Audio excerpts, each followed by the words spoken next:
ప్రియమైనటువంటి దేవుని సంగమా, ప్రియ విశ్వాసులారా, మీ ಎಲ್ಲರಿಗೂ ఈస్టర్ తరువాతి రెండవ ఆదివారపు శుభములు వందనములు తెలియపరుస్తూ ఉన్నాను. మీరందరూ బాగున్నారని ఆశిస్తూ ఉన్నాను. మీ కొరకు నిత్యము ప్రార్థిస్తూ ఉన్న దైవజనుడిగా ఉంటూ ఉన్నాను.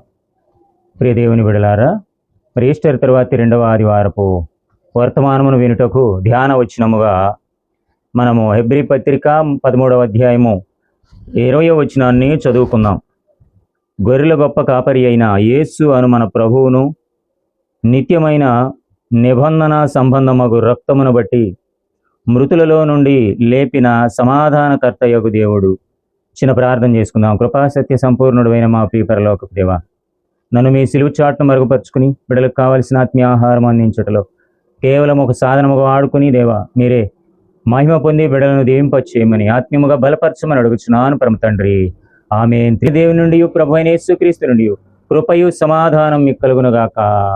ఆమేన్. ప్రియ దేవుని బిడ్డలారా, నేటి అంశము గొర్రెల గొప్ప కాపరి. యోహాను సువార్త 10వ అధ్యాయం 11వ వచనములో మంచి కాపరి అని, పేతురు రాసిన మొదటి పత్రిక 5వ అధ్యాయము 4వ వచనములో ప్రధాన కాపరి అని, పేతురు రాసిన మొదటి పత్రిక 2వ అధ్యాయము 25వ వచనములో ఆత్మల కాపరి అని మనము చూస్తూ ఉన్నాం. కాపరి అనగా కాచువాడు, సంరక్షకుడు. ప్రియమైనటువంటి వారులారా, మనము గమనించినట్లుగా అయితే కాపరిని పాస్టర్ అని మనము పిలుస్తూ ఉన్నాం. పాస్టర్ అను లాటిన్ భాషా పదము యొక్క భావము ఏమిటి అంటే కాపరి, షెపర్డ్ అని అర్థము. యేసుక్రీస్తు నేను గొర్రెలకు మంచి కాపరిని అని తెలియజేస్తూ ఉన్నటువంటి సందర్భం. మంచి కాపరికి, గొర్రెల కాపరికి చిన్న వ్యత్యాసం ఉన్నది. ప్రియ దేవుని బిడ్డలారా, గొర్రెల కాపరి లక్షణాలను మనము గమనించినట్లుగా అయితే అసలు గొర్రెల కాపరి ఎవరు, గొర్రెల మంద ఎవరు, ఎలాంటి పరిస్థితుల్లో కాపరి వచ్చాడు, వచ్చిన కాపరి తన మంద పట్ల ఎలాంటి బాధ్యత కలిగి ఉన్నాడు. యెషయా గ్రంథం 40వ అధ్యాయం 11వ వచనాన్ని గమనిస్తే మనకు కొంత స్పష్టంగా అర్థమవుతుంది. తండ్రి అయిన దేవుడు గొర్రెల కాపరిగా ఉన్నాడని తనను తాను పరిచయం చేసుకుంటున్నాడు. హెచ్కేల్ గ్రంథము 34వ అధ్యాయం 1వ వచనములో ఇశ్రాయేలు ప్రజలను తన మందగా భావించి దేవాతి దేవుడు కాపరులను ఏర్పాటు చేశాడు. కానీ వారు మందను నిర్లక్ష్యము చేశారు, తమ కడుపు నింపుకొని స్వార్థముగా ఆలోచించుచూ ఉన్నారు. అందుకే ఇశ్రాయేలు కాపరులను హెచ్చరిస్తూ నేను గొర్రెల కాపరిని అని దేవాది దేవుడు తానే మంచి కాపరిని అని తెలియపరుస్తూ ఉన్నటువంటి సందర్భము. నా మందను మేపుతాను అని సెలవిస్తూ ఉన్నాడు. కీర్తనల గ్రంథము 95వ సంకీర్తన 6వ వచనములో ఆయన మన దేవుడు, మనము ఆయన పాలించు ప్రజలము, ఆయన మేపు గొర్రెలము. 100వ సంకీర్తన 3వ వచనములో గమనిస్తున్నట్లయితే మనము ఆయన ప్రజలము, ఆయన మేపు గొర్రెలము. ఆయన ప్రజలే ఆయన గొర్రెలు. ప్రియదేవుని బిడ్డలారా, వాటిని మేపుటకు గొర్రెల కాపరిగా వచ్చాడు. ఇంకా గమనిస్తే హెచ్కేల్ గ్రంథము 34వ అధ్యాయం 31వ వచనములో నా గొర్రెలను నేను మేపుచున్నాను, గొర్రెలకు మీరు మనుష్యులు, నేను మీ దేవుడను. గొర్రెల మంద ఏ పరిస్థితుల్లో ఉన్నది? హెచ్కేల్ గ్రంథము 34వ అధ్యాయం 6వ వచనములో నా గొర్రెలు భూమి అందంతటా చెదరిపోయినవి, విచారించువాడు లేడు, వెదకువాడు ఒక్కడునూ లేడు. అంత మాత్రమే కాదండి, యెషయా గ్రంథము 53వ అధ్యాయం 6వ వచనములో మనమందరము గొర్రెల వలె త్రోవ త్రప్పిపోతిమి, మనలో ప్రతి వాడును తనకిష్టమైన త్రోవకు తొలగి ఉన్నాడు. మొదట ఒక గొర్రె త్రోవ తప్పి తొలగిపోయింది. ఆదాము అనేటటువంటి గొర్రె, దానిని బట్టి మిగతా గొర్రెలన్నీ తొలగిపోయాయి, తనకు ఇష్టమైనటువంటి త్రోవలో తిరుగుతూ ఉన్నాయి. గొర్రెల లక్షణము కాసేవాడిని నమ్మడము, మేపేవాడిని నమ్మడము. ఆదాము అనే గొర్రె కూడా దేవుని మాటను నమ్మినట్లే నమ్మి సాతాను మాటలకు విలువిచ్చి దేవుని మార్గము నుండి తొలగిపోయాడు. అందుకే కాపరిగా తన బాధ్యతలను తాను నిర్వర్తించడానికి వచ్చాడు. మన అంశము ప్రియమైనటువంటి వారలరా, గొర్రెల గొప్ప కాపరి. పాత నిబంధన పాఠ్య భాగంలో ఉపాంశమును గమనిద్దాం. గొర్రెల కాపరి ప్రధాన బాధ్యతలు హెచ్కేలు గ్రంథము 34వ అధ్యాయము 16వ వచనంలో గమనించినట్లుగైతే నడిపించుట, పోషించుట, రక్షించుట. ఇక్కడ 7 ప్రాముఖ్యమైన విషయాలను మనం చూస్తూ ఉన్నాం. ఒకటి తప్పిపోయిన దానిని వెదకటము, రెండవది తోలివేసిన దాన్ని మరలా తోలుకొని వచ్చుట, మూడవది గాయపడిన వాటిని కట్టుట, నాలుగవది రోగము గల వాటిని స్వస్థపరచుట, ఐదవది బలహీనమైన వాటిని బలపరచుట, ఆరవది క్రొవ్విన వాటిని బలమగల వాటికి శిక్ష పెట్టుట, మేత పెట్టి లయము చేయుట, 7 మంచి మేత గల చోట మేపును, ఉన్నత స్థలములలో దొడ్డి ఏర్పాటు చేయును. గొర్రెల కాపరి ప్రధాన బాధ్యతలలో ప్రియమైనటువంటి వారలరా విచారణ చేస్తాడట. యెహెజ్కేలు గ్రంథము 34:11లో, మీకా గ్రంథము 4:6-7 వచనాల్లో చూడగలం. రెండవది వెదకును. లూకా సువార్త 19:10 వచనములో, నశించిన దానిని వెదకి రక్షించుటకు మనుష్య కుమారుడు వచ్చినని అతనితో చెప్పాను. మూడవది ఆహారం ఇచ్చుటకు యెహెజ్కేలు గ్రంథము 34:13-14లో చూడవచ్చు. కీర్తన గ్రంథము 23:2లో, పచ్చిక గల చోట ఆయన నన్ను పరుండ చేయుచున్నాడు, శాంతికరమైన జలముల యొద్ద నన్ను నడిపించుచూ ఉన్నాడు. 4 నివాసం ఏర్పాటు చేయుట. యెహెజ్కేలు గ్రంథము 34:14లో, యెషయా గ్రంథము 32:17లో, అప్పుడు నా జనులు విశ్రమ స్థలమునందును ఆశ్రయ స్థానముల యందును శుభకరమైన నివాసముల యందును నివసించెదరు. ఐదవది విశ్రాంతి. మత్తయి సువార్త 11:28 వచనం గమనిస్తే, ప్రయాసపడి భారము మోయించుకున్న సమస్త జనములారా నా యొద్దకు రండి, నేను మీకు విశ్రాంతి కలుగజేతును. ఆరవది స్వస్థతనిస్తాడు. లూకా సువార్త 10:33-34లో మంచి సమరయుని కథ మనందరికీ తెలిసినదే. ఏడవది సమృద్ధినిస్తాడు. కీర్తనల గ్రంథము 23:2లో, పచ్చిక గల చోట్లను ఆయన నన్ను పరుండ చేయుచూ ఉన్నాడు, శాంతికరమైన జలముల యొద్ద నన్ను నడిపించుచూ ఉన్నాడు.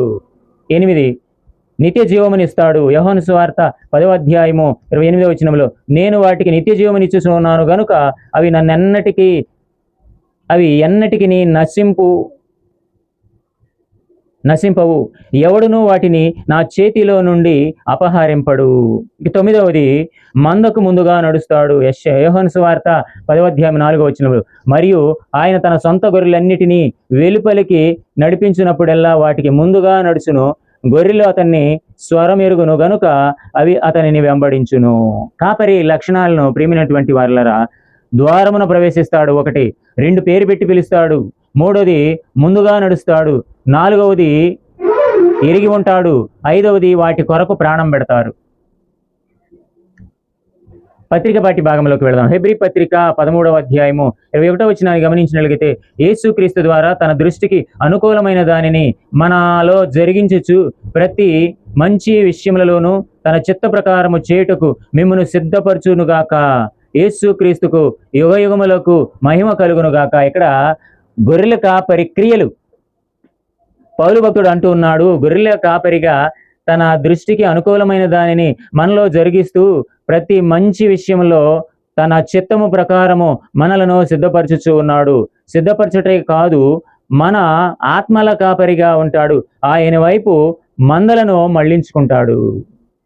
పేతురు రాసిన మొదటి పత్రిక 2:25 వచనంలో, మీరు గొర్రెల వలె దారి తప్పిపోతిరి గాని ఇప్పుడు ఆత్మల కాపరియు అధ్యక్షుడునైన ఆయన వైపుకు మళ్ళీ ఉన్నారు. క్రీస్తు కుమారునిగా వచ్చి మంచి గొర్రెల కాపరిగా తన ప్రాణమును పెట్టడమే కాదండి, తన చిత్తం మనలో జరిగించే విధముగా మనలను సిద్ధపరుస్తూ ఆయన మన ఆత్మల కాపరిగా ఉంటూ ఉన్నాడు. గొప్ప కాపరి బాధ్యతలు, లక్షణాలు, క్రియలు చూచాం. అవి రుచి చూచిన మనము గొర్రెల స్పందన కూడా ఉండాలి కదా. మన స్పందన సువార్త పాటి భాగంలో గమనించినట్లయితే, యోహాను సువార్త 10:27 వచనంలో, నా గొర్రెలు నా స్వరము వినును, నేను వాటిని ఎదుకుదును, అవి నన్ను వెంబడించును. ఇక్కడ గొర్రెల కాపరి పట్ల గొర్రెల స్పందన. ఆలయ ప్రతిష్ట పండుగకు పూర్వ చరిత్ర ఇది. క్రీస్తు పూర్వము 175 నుండి 164 కాలంలో ఎపిఫానస్ అనేటటువంటి సిరియా రాజు పాలస్తీనాను ఏలాడు. గ్రీకు భాష, సంస్కృతి, మత అభిమానమును ఇశ్రాయేలీయుల మీద రుద్దాడు. క్రీస్తు పూర్వము 167 కాలములో యెరూషలేమును ముట్టడి చేసి 70,000 మంది యూదులను సంహరించాడు.